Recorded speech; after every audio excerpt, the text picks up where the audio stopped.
Hi everybody, got another minute in between patients, so let's talk about food additives today. We're going to talk about the top 10 worst food additives that are in our food, things that are neurotoxic, a lot of them, and they're affecting our brain function, things that we do not want in our diet, and they are hidden in everything.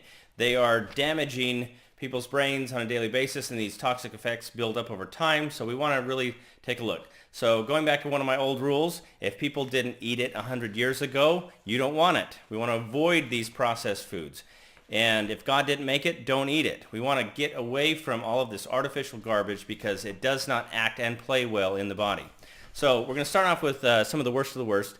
And MSG is one of those that I put right at the top of the list. MSG is hidden in everything. MSG is one of those that it doesn't even have to be labeled by the food manufacturer because the FDA does not regulate it unless it's at a 99% pure MSG or higher. And so they can call it whatever they like, and they do. It's not always labeled MSG. It may be labeled as broth. It may be labeled as yeast extract. It may be labeled as natural flavor. Are you kidding me? They're putting one of the most dangerous neurotoxic substances in our food and calling it natural flavor. They're sneaking this stuff into everything, and they don't have to tell you because food labeling laws are really lax when it comes to some of these additives in those small doses, but because they are so potent, they don't have to put very much of it in there to cause a real damaging effect to the brain. These two in particular, the aspartame and the MSG, are right there at the top, and they are what's known as an excitonurotoxin. They are overstimulating brain cells, and there have been cases where people have even died from getting overdoses of these things of MSG and aspartame because they literally overexcite their brain cells to death. And even when you're just getting small amounts, you are damaging these brain cells, and the more you get of it, the more damage you're causing. All of these food additives, not just the MSG and aspartame, but all of them that we're going to talk about today, is that they are causing genetic mutations inside our DNA.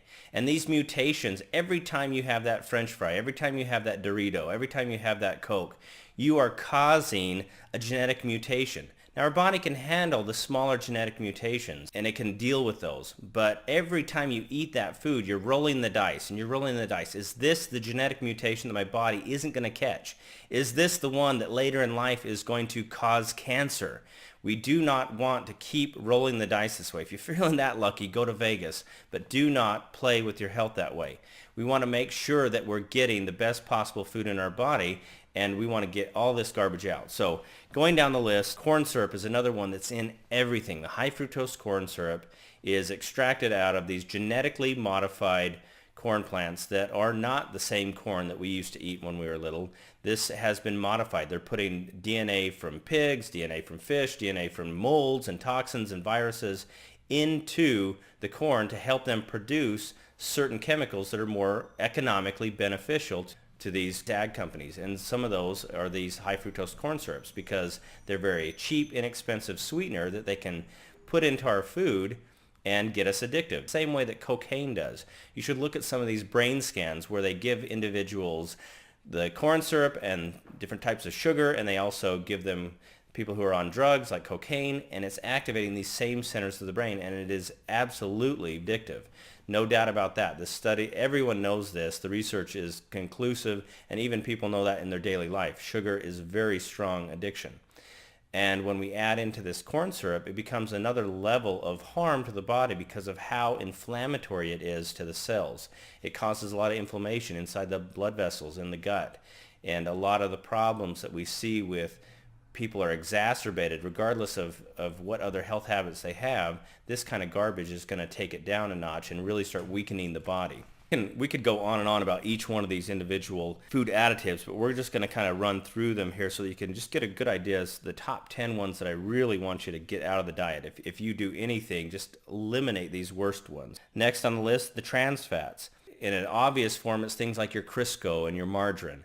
You know, get that for sure out of the diet. We don't need ever margarine or Crisco. You should stick with organic butter, olive oil, coconut oil. Stay away from all the other canola oil, the vegetable oils, the margarine, and then look in your foods, but read on that label. And if it has the soybean oil and the canola oil and all these other vegetable oils, just stay away from it. They're not helping you at all. You want to get away from these trans fats because they are very destructive to our cells and they cause damage. And one way to look at it is premature aging. And who wants to have their cells, their body, their skin, their brain age prematurely in a way that's going to damage them and shorten their life and make their life less enjoyable? Next down the list is food dyes. We have tons of food dyes in everything. And again, these are ones that are neurotoxic in effect, and they're going to cause weakening of the brain and malfunctioning of the brain. We don't want it, and you want to get those out of the diet completely. Sodium sulfite, sodium nitrates and the nitrates, BHA and BHT, sulfur dioxide, potassium bromate. I don't want to bore you too badly, but if you see these things in your foods, you want to get them out. And I'll post individual information on each of these. So for those of you that are a little bit nerdy like I am and you want to actually know all the details and see all of the facts on these and why you shouldn't be eating them, I'll post them. For the rest of you, just take my word for it. If people didn't eat it 100 years ago, don't eat it. If God didn't make it, don't eat it. Come back to whole foods. Get your lifestyle in line with something that's going to make you feel better, have more energy,